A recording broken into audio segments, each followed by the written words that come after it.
Hey, Joel Elworth here. Let's talk about shoulder impingement and shoulder issues. I've had shoulder issues for years and years and years and had to see, I probably spent over $2,000 in trying to figure out how to hack my shoulder problems. So what I want to do today is go over some of the most common ailments that many of us face, and then I'm going to give you 3 methods that I use to help rehabilitate my shoulder or the rotator cuff area. So the pain that I was getting was right here in that inner shoulder or pec minor or that shoulder area, right? If I lifted or did a front raise kind of style lift, I would get a ton of pain right in this area. And when I went and saw my therapist, one of the things he said is, well, of course, your lats or your external rotators are no longer firing, and what's happening is these muscles, which aren't supposed to be are doing all the load, are taking all the work, and they're carrying the load, and they're not supposed to. So what we need to do is reactivate those external rotators. And it was funny because a lot of what I was doing was all this mobilization and just constantly mobilizing, but I wasn't doing any stability. And that's the missing piece for many of us. We're constantly mobilizing, but we're not focusing on that other piece, the stability piece. So one of the first things we want to talk about is proper alignment, right? Many of us, including myself, I grew up in this bodybuilding age where I wanted to have huge biceps and a chest because I thought, girls would notice me. But the problem was I was working only this anterior side, right? The anterior versus the posterior, my back. I was constantly working the anterior, aka my biceps and my chest, and I was underdeveloping my posterior. So what's happening is the anterior was doing all this work, and now the posterior, which is underdeveloped, has to compensate. So it wasn't getting a lot of work, right?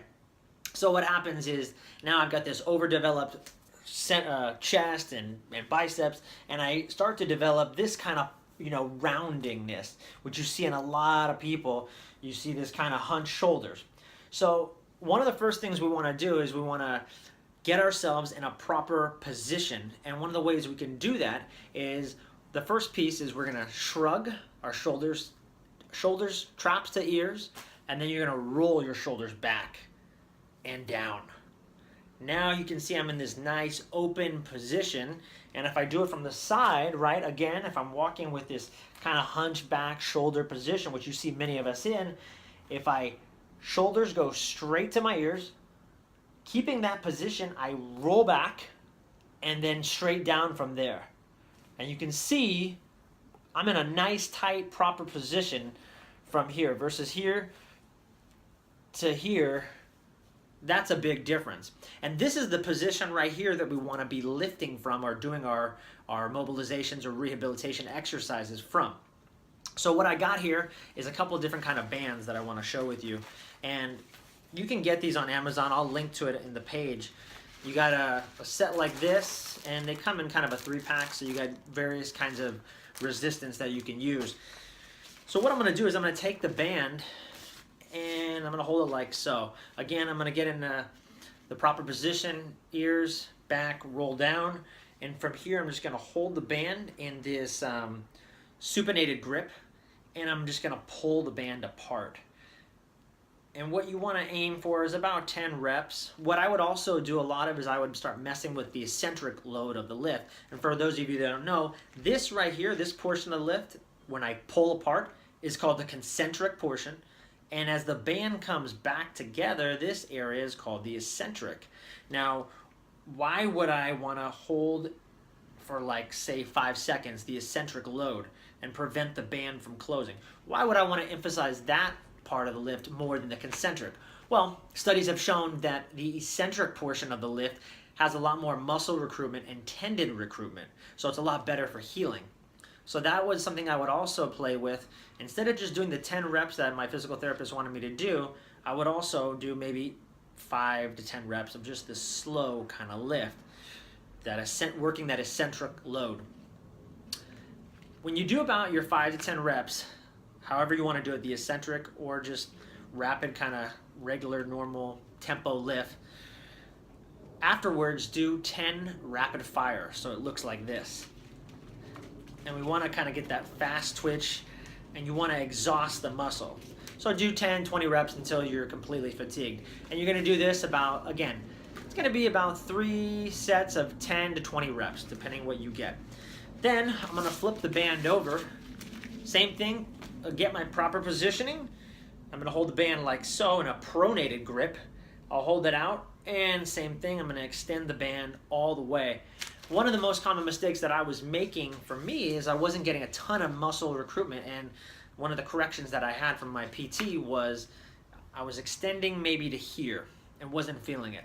So make sure you go all the way back. You want to feel those lats being activated, okay? And again, we can pull apart and then again hold as this eccentric load comes back. So those are your band pull-aparts. Another style of band you can also get is, you'll see this one common. It's a tube kind of style band. This was actually given to me by my ART, the active release therapist that I was seeing. And it simply loops around, and you can do the same thing here. So again, tight, you're gonna stay tight here. You can do your lifts, and then you can do your fast lifts, which will look like this. Okay, the next thing I wanna talk about that also had a powerful effect on my shoulder rehabilitation is what's known as the Y, the W, and the T. So look at, you can see this is a W, this is a Y, and this is a T. And I'm gonna show you actually just laying down on my bed. So check this out. I'm gonna reverse the camera here. You guys can see that. Now, you can do this without a weight, or you can grab maybe, let's say, a 3-pound weight. And I'm gonna show you both variations. So all I'm gonna be doing is lying flat down. You wanna be laying down flat on the bed, and I'm simply gonna lift my arm up. This is the W. I'm gonna aim for about probably 3 sets of 10 reps. So 3 by 10 of the W, 3 by 10 of the Y, and 3 by 10 of the T. If I have a 3-pound weight in my hand, it's gonna look like this.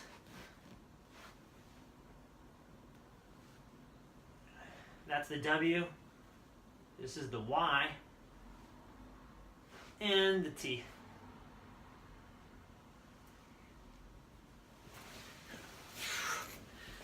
And there you have it, band pull-aparts, the W, the Y, and the T. Catch you next time.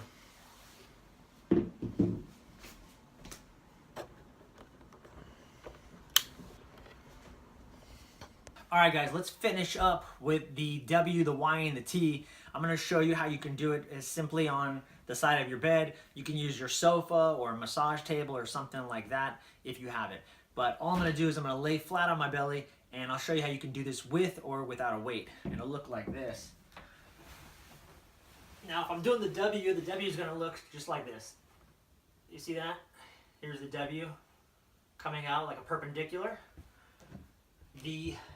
If I'm using a weight, here's what it'll look like with a weight. Now the Y. And the T.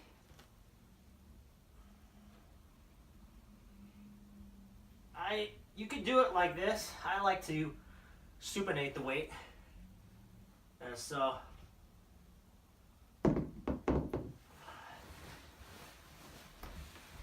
you want to aim for probably about 3 sets of about 10 reps, and that should be pretty sufficient. Your shoulder, your external rotator is going to be on fire afterwards, and it's a good way to activate those muscles that are fatigued, that are not being utilized, right? So again, just to recap, we went over staying organized, staying in a postural alignment, our band pull-aparts, and then lastly, the W, the Y, and the T. All right, I'll catch you next week.